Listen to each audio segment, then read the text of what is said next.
our speaker today, Rosie Russell, Head of EHS and FM at Mira GTX, and Rosie is also a IIRSM trustee.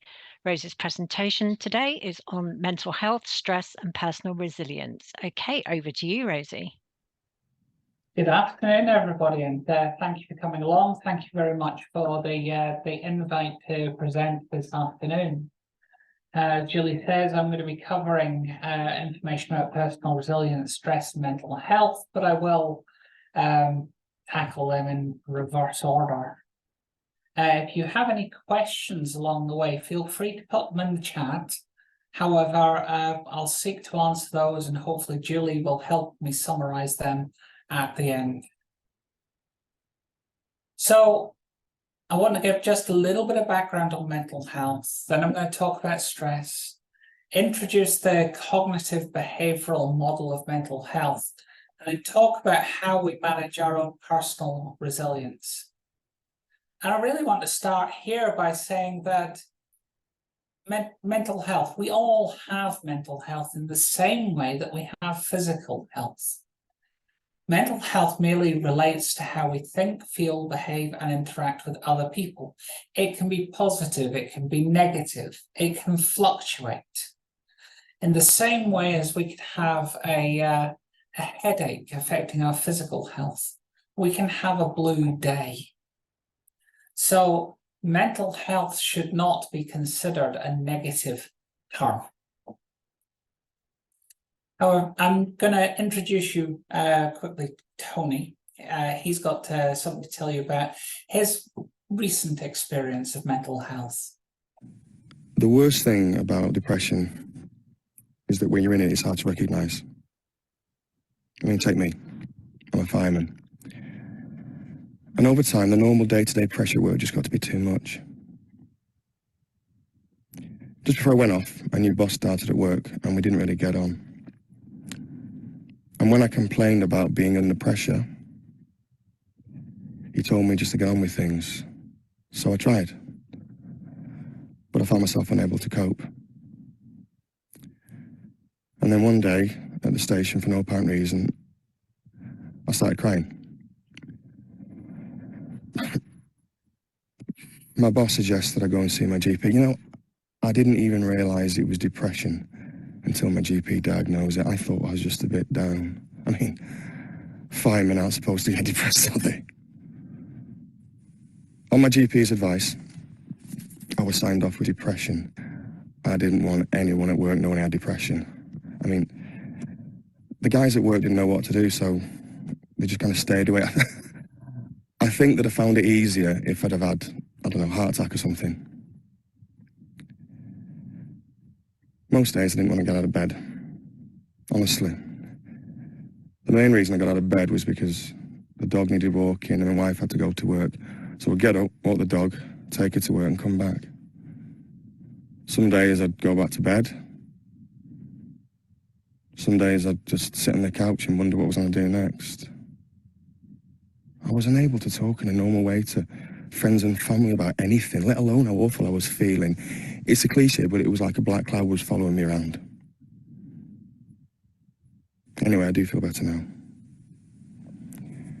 I've had treatment, which is ongoing, and I've been easier on myself. There are a lot of people who've been in the same situation. I found out that 1 in 10 people are depressed at any one time. It's nice to know that I'm not alone. I'm not the only one. Anyway, I've gone back to work now in reduced hours in the short term. And I've had some really useful conversations with my boss regarding demands at work. And you know what? It's really surprised me how understanding he's been. But I found out that his wife's had depression too, so he's been able to understand to a certain degree just how it can impact on you. So that's Tony, and as you can see, depression can strike anybody. You said about a black cloud, you also sometimes hear people describing it as a black dog. Well, if that's the case, it's an equal opportunities mongrel because it can bite absolutely anybody. And mental health is costing the world economies a lot of money. In the UK, in 2017, we had the Stephenson-Farmer report, which gave a really good rundown of the costs and where the costs come from. And in 2017 figures, we were looking at somewhere between 74 and 99 billion pounds per annum cost to the UK economy. Solving that would be like being able to give everybody who's working in the UK a £2,000 a year pay rise. So, you know, this is something we really need to be thinking about. If we then take a look at the Health and Safety Executive, the statistics for the UK, it's the top cause of occupational ill health.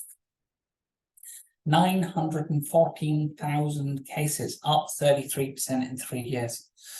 46% of all working days lost in the UK. These are shocking figures. But the statistics are useful, but they miss the moral cost and the personal impact.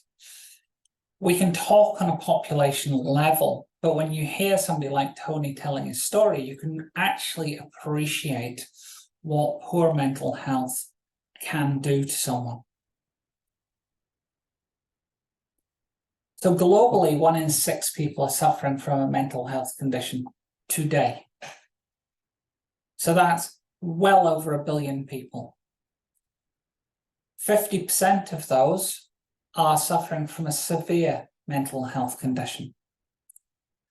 But like with many physical conditions, these mental health conditions may be well controlled when the person is working or living life normally.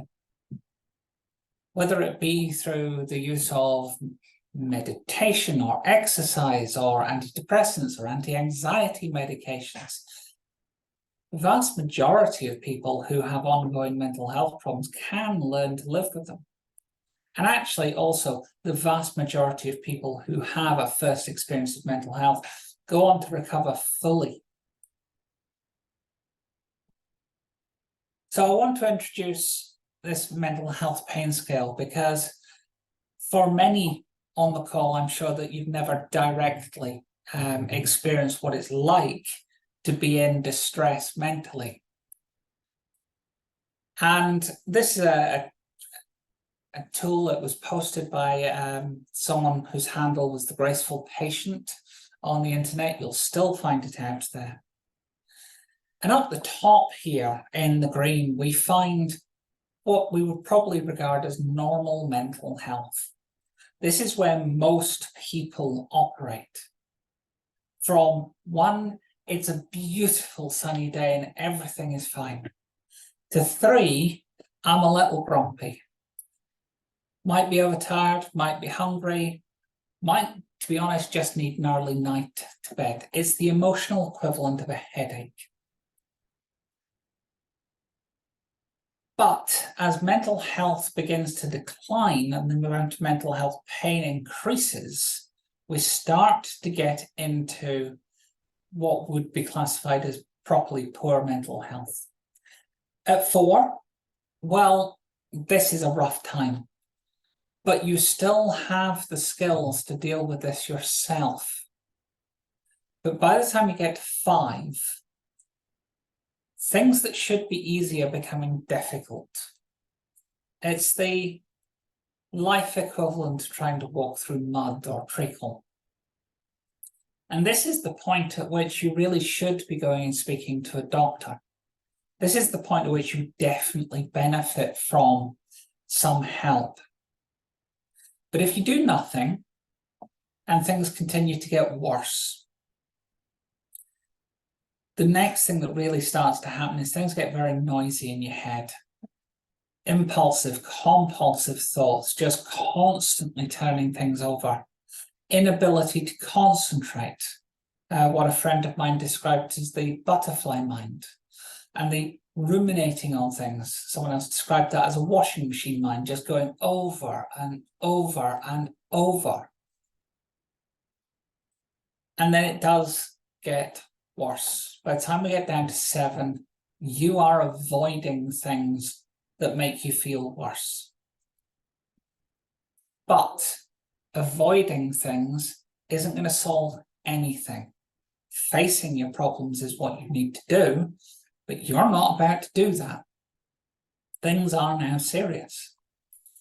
And by the time we get to 8, your friends and family and colleagues are starting to notice. You're not sleeping, you're having problems with eating, either too much or too little, you're not going out, work and study is suffering. This is now affecting every part of your life. And I think this is very telling. It's because we don't notice that other people are struggling with their mental health until they get to an 8. Yet they need help at level 5. And this is the thing, is when somebody is struggling with their mental health, they feel worthless. They do not feel that anybody would actually care enough to help them. But we know, if we're mentally well, that it's anything from but the truth. That in actual fact, there's people out there wanting to help. So when you hear someone say, oh, why didn't they reach out for help? Well, they can't. They are in a prison of mental pain. And it's actually incumbent on us to reach in. And I've heard it said many times that we actually need to ask twice how somebody is. Because we're all British. And the first time we say, good morning, how are you? Say, oh, I'm fine, thank you, no problem, you know. But sometimes we hear someone say that and we go, that didn't sound right. And actually at that point, if we go, are you sure? You know, how are you really? You'll sometimes see the shoulders sag, and then you actually see the weight of the world manifest itself. And that's the point to grab and go and get a cup of tea. Because we can reach in and make a difference there. But beyond 8, things get as bad as they can possibly get. At 9, you're not functioning. You could be a risk to yourself or others. Now, please bear in mind when it comes to mental health, out of the billions of people who suffer mental health problems, it is a tiny proportion that will end up being a risk to other people. At 10, this is crisis point. If it gets worse than this, we are looking at someone who is probably going to attempt suicide. Somebody at this point needs the immediate intervention. The immediate intervention of health services. Probably even it's worth calling the police at this point to have someone go to a secure mental health unit if they are unable to get there themselves under the, you know, if they're not voluntarily wanting to get there. Anyway, that's pretty dark, but as I say, 95% of people who have a first-time mental health problem will recover fully. And of the remaining 5%, the vast majority will find a way to live with their mental health illness. And also remember that someone's degree of distress is personal. You do not need to have it worse than others to be in distress. Because saying you can't be distressed because someone has it worse than you is like saying that you cannot be happy because somebody has it better than you. By that logic, in the entire global population, there's only going to be one unhappy person and one happy person. Right, let's take a look at stress. And this is taken directly from the HSE documents on stress. And there are many good documents there and some very good research reports on the HSE website. But first of all, what is stress? Well, that's a good question. It's that inability to cope with the situation that we're in. It's that anxious feeling that comes that actually tries to derail you from being able to do what it is you're meant to be able to do. And there is no such thing as good stress. There is pressure and there is stress. Pressure is good. It gets us up in the morning. It gets us to meet deadlines. It motivates us. Stress is when that becomes corrosive. So the difference between stress and pressure is motivating us to get on with life. Stress is when we've got more pressure than we can cope with. And if we take a look at the literature, we find that the definition of stress is the individual's reaction to an imbalance between the demands and pressures placed on them and their personal ability to cope with those demands. Personal ability. So everybody's bucket of resources is a different size and a different shape. And the reaction to these demands and pressures is intensified if the perceived consequences of failure are severe. Medics are often held up as being examples of people who don't tend to take action when they're under stress because they feel they might fail the patient. So what happens is they get to a point where they actually snap in half before they actually take a rest. They burn out. But I think many of us have been in the same situation where we have placed such importance on completing something, whether it be an academic qualification or whether it be a project, that actually we just put too much in. So, what stresses you?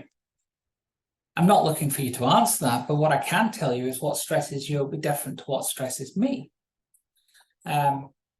We all have phobias, for instance, and I'm not terribly good with spiders. Yet I find certain species of rodent to be quite cute. And in fact, used to keep some of them as pets, but that would stress other people out. But what does a stressful situation look or feel like to you? Inside, it can feel like absolute turmoil. But what does it look like to others? It looks like normal, because we're actually very good at masking what's going on inside. So where does stress come from? If we take a look at the research, we find that we start with demands, the sheer volume of work that we've got to do. But if we have a lot of control over that, we are able to vary how we do tasks, schedule things ourselves. In fact, control is one of the main mediators of demands. After that, we have support, whether that be support from our manager or support from our peers, our work colleagues. And if that's present and it's strong, we can cope with yet more demands. Equally, relationships, good relationships, especially work relationships and home relationships, can help us perform yet even higher. A real understanding of our role, we can perform more. And the ability to be involved with and influence change. And again, we cope with more demands. But take away control, take away support, put in a toxic manager, put in a toxic work colleague, have an ambiguity about the role you're trying to do, or have change imposed on you, and very quickly we'll end up stressed. And I put this little cartoon up purely because I find it amusing, but also to point out that that's not what stress looks like. It looks like that. It's back to the mental health pain scale. When people are actually under high levels of stress, they shut down. They do not reach out for help. They do not engage with the relationships that could really help. They do not go make use of the support that's available to them. Again, a colleague who is under a lot of stress, we have to reach in. And this is one of the many representations of the human performance curve. We've all heard about our comfort zone, and that's the light blue in the middle. That's where we have all of the skills and resources available to do what's in front of us. Now, if we don't have enough to do, we get bored, and actually that can result in stress. But what we also find is when we're learning, when we're developing as an individual, we move into this area called stretch. And it's where we're actually just out of our comfort zone. We've still got enough resources to actually do what we're meant to be doing.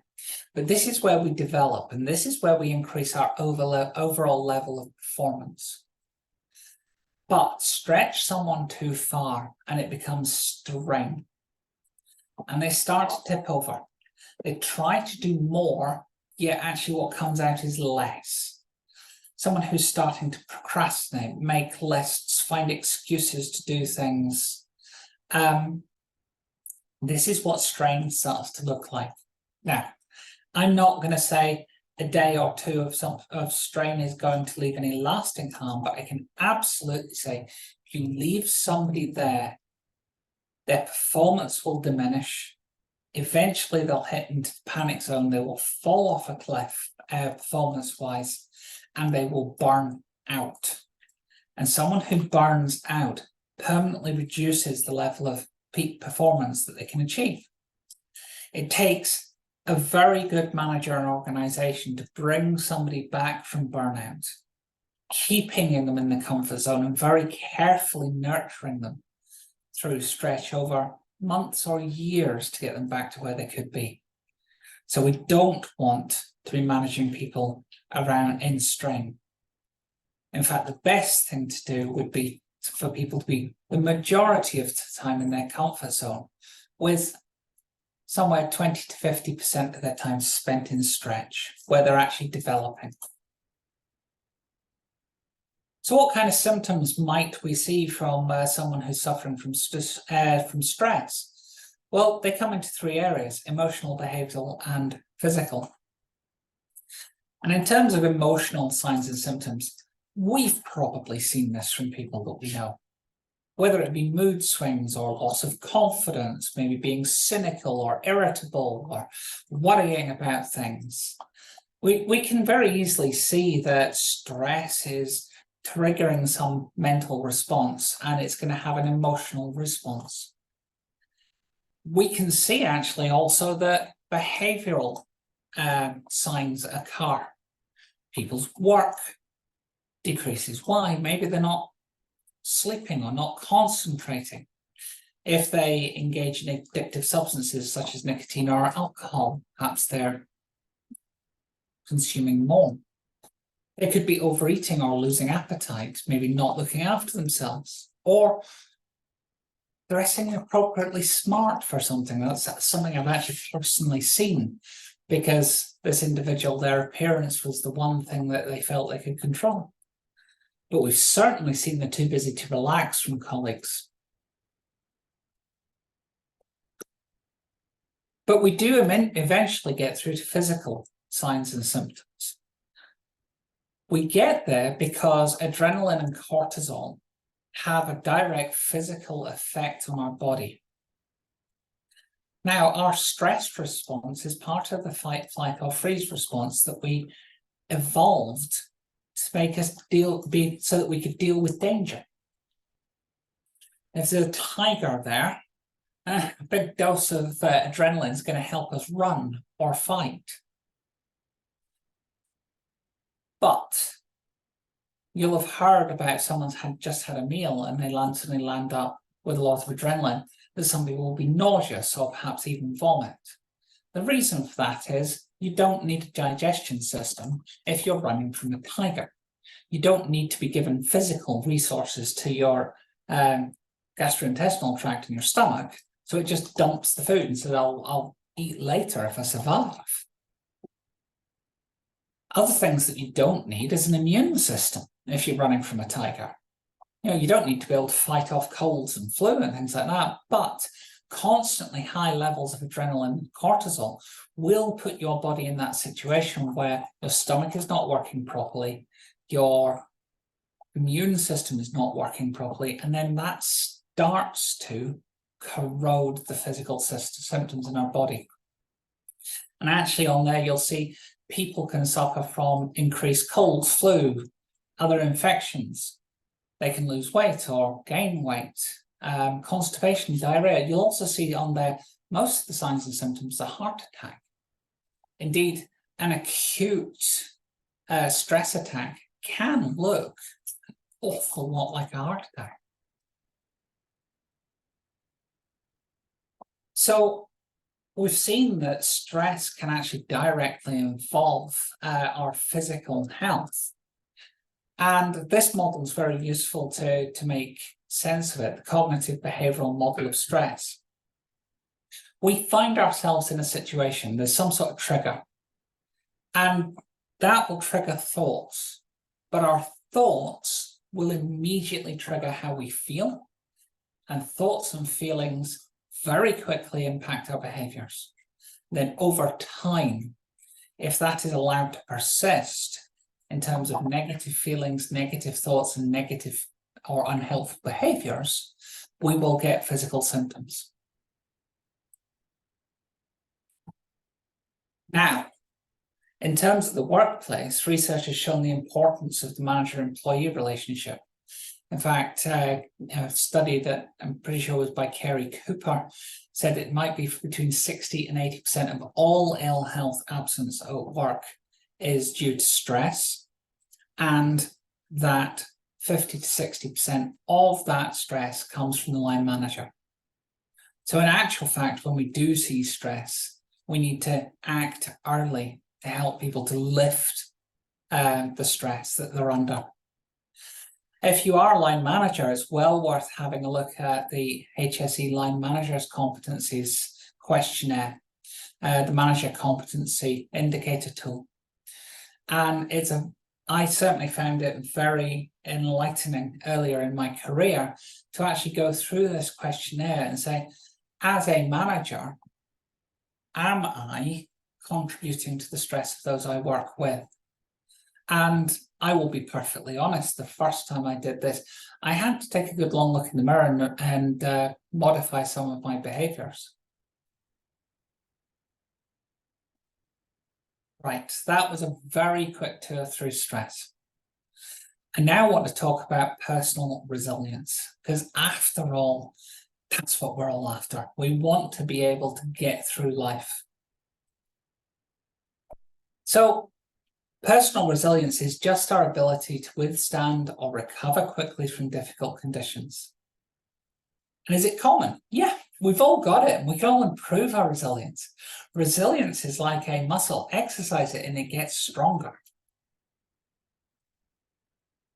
And a lot of it is down to the power of thinking. We've known about the power of thinking, well, this is now 2 millennia back. We're disturbed not by the things, but the views we take of them.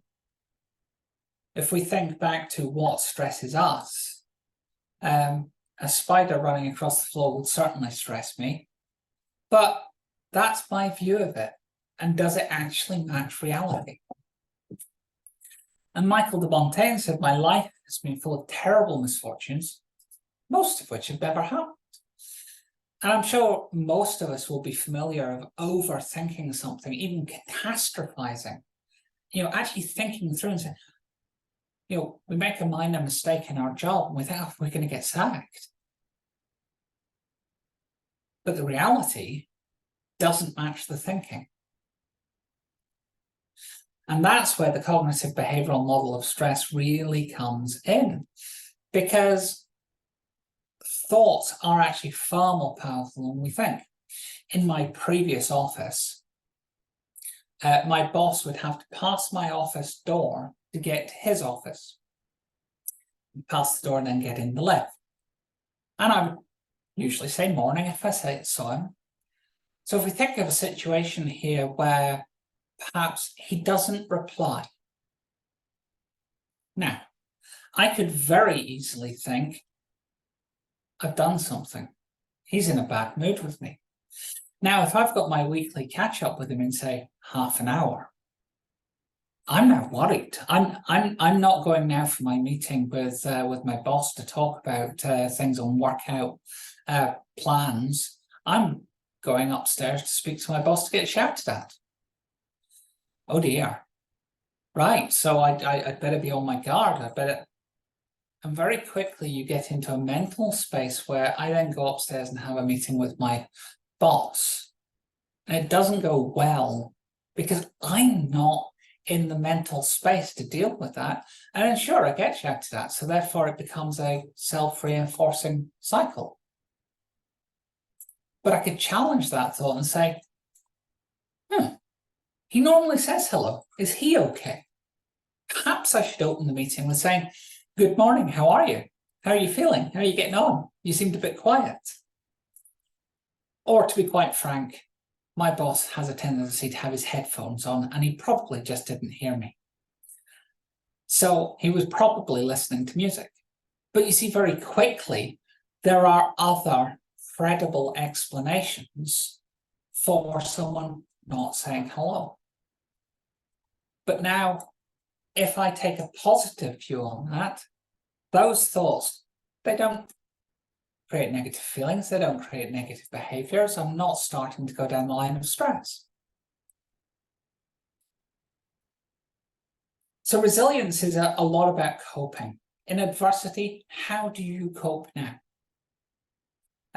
In the UK, but we'll take UK behaviours, shall we say, it wouldn't be that uncommon for someone who's had a bad day at work to maybe go home, get a takeaway, relax, perhaps with a beer or a glass of wine, sit in front of the TV, relax, maybe have a nice bath before you go to bed, wake up refreshed the next morning. But if you take that same behaviour and you now do it every night, you go home, you phone up the local pizza shop, you overeat, that glass of wine becomes a bottle of wine. Very quickly, you can see that the same behavior can actually become destructive. I mean, even going to the gym to go and work off some anger, you can land up over-exercising. Anything to excess as a coping strategy can be negative. So when you've had a bad time, have a think about how it is that you cope. And in terms of resilience, there are a number of different areas that we need to focus on to build resilience. If any one of them is missing, the whole thing falls apart. So perspective, thinking, this is really the first one. Reframing negative experiences. How much do we learn from success versus how much we learn from failure? You know, it's perfectly okay to get something wrong every now and again, as long as we hold our hands up and try and be better next time. Now, there are some things out there that we might want to change, but we can't. And sometimes we just have to accept that. But what we do have to do in our lives is focus on solutions, not the problem. Focusing on the problem, you are getting into that washing machine mind of just thinking it over and over and over. You know, I'll give you an example with facing the problems. If it was a Friday afternoon and I got some bad news about something that had happened that I really do need to tell my boss, I've got a choice here. It's say 4 o'clock on a Friday. I could just shut my computer off and go home. I'll tell him on Monday. Or I could go and speak to him right now and impart the bad news. The difference? Well, if I shut up my computer and go home, I'm going to be thinking about this all weekend. And when I do speak to my boss, he's going to say, why didn't you tell me last week? Whereas if I tell him now, even if there is a downside to this for me, it's dealt with. We can look to the future and move forward. Another thing around perspective is acknowledge what you do well. In IIRSM, we encourage people to do continual personal development and professional development. But how often do you actually sit down and reflect? Certainly, I'm in the habit of at least once every 3 months sitting down and running through the last 3 months and thinking about what I've done well, maybe things I didn't do quite as well, but things I can do to improve. And I always find that uplifting, because how we think drives mood. The next aspect of resilience is emotional intelligence. We all have feelings, but how many of us just package them up, stick them in a box and say, I'll get to them later? It's not good. We need to process our feelings, otherwise we become overwhelmed by them.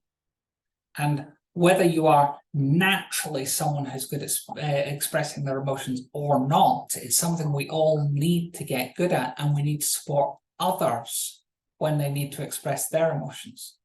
I don't know, whether it's something as simple as just going out into the stairwell and screaming for a second because you're frustrated with something, but we've actually got to process feelings. Otherwise, they just get the better of us. And we need to challenge low mood. Yeah, sure, we have blue days. That's fine. But low mood that's lasting for more than a few hours or a day, we really do need to challenge that. And what is it that we're thinking that's causing those feelings?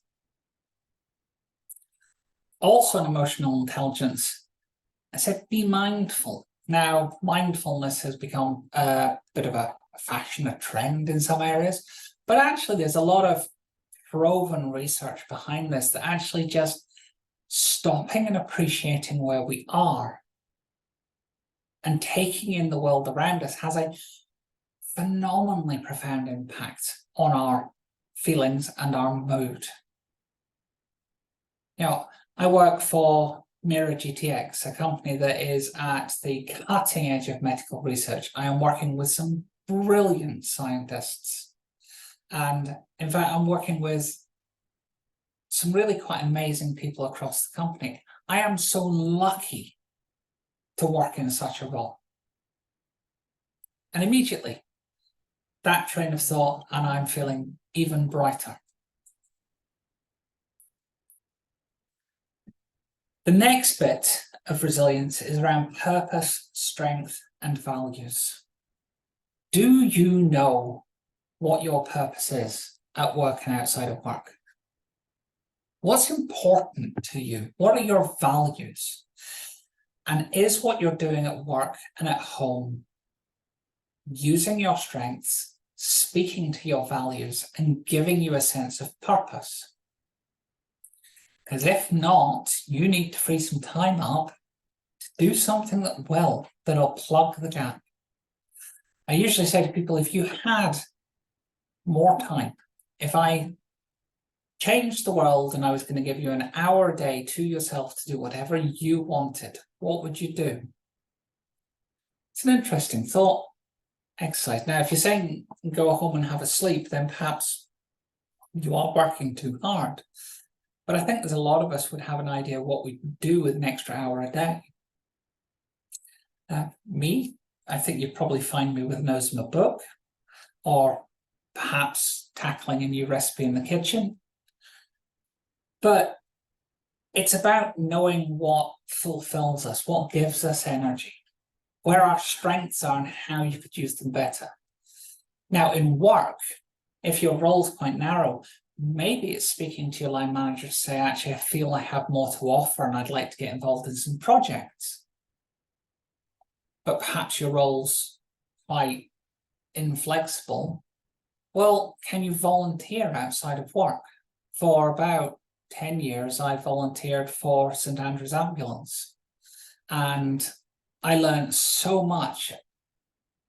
And I was able to give to the community, and I learned a lot about myself, and it gave me a real sense of purpose. Now, these days, I do most of my volunteering with IIRSM. The next aspect of resilience is around your connections. The quote says, "No man lives on an island." We need to identify our support network, because if we know who they are and we invest time in mutual support, when we need them, they'll be there. So take time with your friends, your family, your colleagues. Nurture your network, virtually if you have to, whether it be a WhatsApp call, a Zoom call, I don't know, Facebook, iPhone, FaceTime, anything. Take a bit of time to just keep those connections live, because you'll be helping others. That will itself help you. And if you're having a bad time, there'll be an army there to support you. And the final one is managing physical energy, staying active.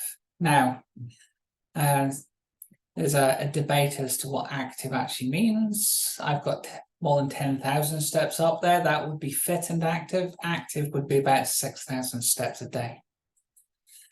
But expending energy actually drains our battery properly, causes us to rest properly, and then allows us to recharge properly, and actually gives us more energy. So even just going out for a walk in the evening can be very effective. Work. More is not always more.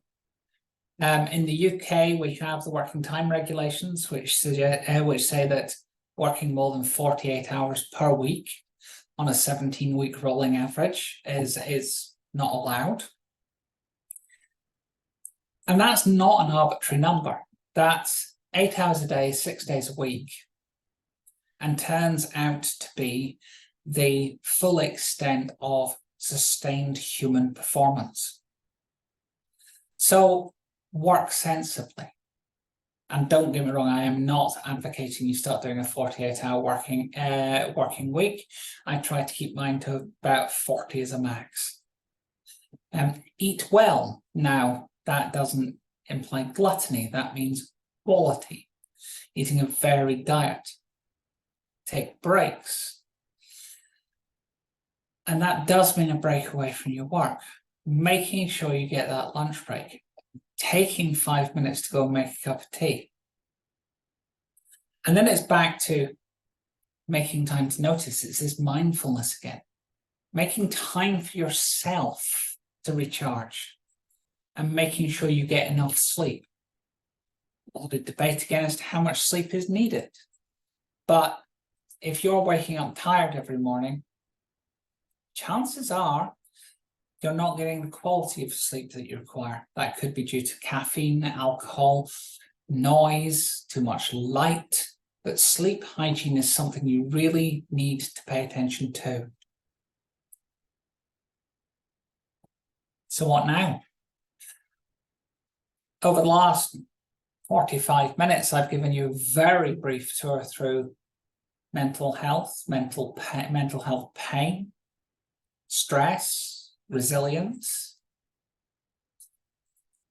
I think we all need to occasionally stop. We need to think. And then we need to change. Now, I'm not here talking about whole-scale revolutionary change. I'm talking about something small, something practical that you could do within the next day or week that might just make your life a little bit easier. What would you do? Might even be something as simple as changing your route to work so that maybe you walk a little bit more. It could be saying no to that extra responsibility if that's going to cause you a problem. I can't tell you what it is that needs to change, but you'll know if you stop and think. So my challenge to you all is, what is the one thing that you will change? Anyway, a last word from Raj on pressure, just to sum up. It's funny, but I've started to realise that some pressure is better than no pressure. And after I graduated, I had a really boring job. It was for a temping agency. They got me in to do office admin, but there just wasn't much to do. I mean, at first, I thought, yeah, great. I get to sit around and I get paid for it. But after a while, it was driving me out of my mind. It was just so boring. Well, my idea of a good day is to come in, put your head down, and then you're completely surprised when it's time for lunch. Now, I work for a big operations centre in a bank. And believe me, it can get pretty manic. We have a lot of deadlines, and if you don't get the work done right and on time, well, you can lose the company a lot of money. Oh, it can be really busy sometimes, and we have to work really hard. But, well, there are usually plenty of ups and downs within the pressure itself. I really enjoy the buzz of getting a difficult job done on time, especially when I know my clients are really pleased with what I've done. Yeah, this job's definitely a lot better than when I was temping. And I have to say, I agree with Raj. My job is busy, it is varied, but the satisfaction that I get knowing that I've made a difference in work on a day-to-day basis really does leave me happy at the end of a day. Most days, anyway. So I'm happy to take any questions that you might have. One thing, every time you do a presentation, I never knew where the working hours directive, the 48 hours, came from. So now I know there's actually some scientific research behind those 48 hours. Well, the story actually is a little bit more involved than the reason we know that it's the limit of human performance comes from the jute mills of Dundee from the late 1800s, when an industrialist in Dundee was looking to increase productivity. And at that point, people were working 12 hours a day, 6 days a week. And he did a study taking a look at his product and found that most of his poor quality product was being produced at the end of the working day and ever more so towards the end of the week. And he did a deal with their workforce, which was, I will reduce your working day to 8 hours per day and bring on a second shift so long as productivity goes up, and I will continue to pay you the same. Well, productivity didn't just go up, it went through the roof. A lot of the other factory owners started to copy, and then gradually, by the time we got the other side of the First World War, it had become the standard way of working in the UK. So that, 8 times 6, 48, actually comes from the jute mills of Dundee. Wow, I can't imagine working. When you think as well of doctors and the hours they work, and it's almost become, I'm doing quotes because I'm not on camera, acceptable, and the things they're doing, and people who drive trains, and quite scary, really. Some of the hours people work. So we haven't got any questions yet, but we do have, so Assad says he will change his habit of waiting till the last moment. I'm quite prone to I quite like the lastminute.com. I think that's when you're not as busy as you'd like to be, and that pressure isn't there. So yeah, I kind of agree with that one. Any questions? Last minute? No, nothing yet. No. In which case, I will say thank you very much, one and all. Have a good day, but do reflect. What is it you're going to change to make your life a little bit better? Because after all, that's all it takes. It does, doesn't it? Thank you so much, Rosie. I always enjoy your presentations. It does not like there's any last minute questions. That just oh, here we go. Thank you for a great session and great, well answered, really interesting presentation. Thanks very much. Thanks very much. Really great lecture. There we go. I think that my comments are echoed by everyone else's comments. So thank you for giving us your valuable time. And I hope to see everyone at the next IIRSM branch meeting. Good night, everyone, or good afternoon, wherever you are. Bye.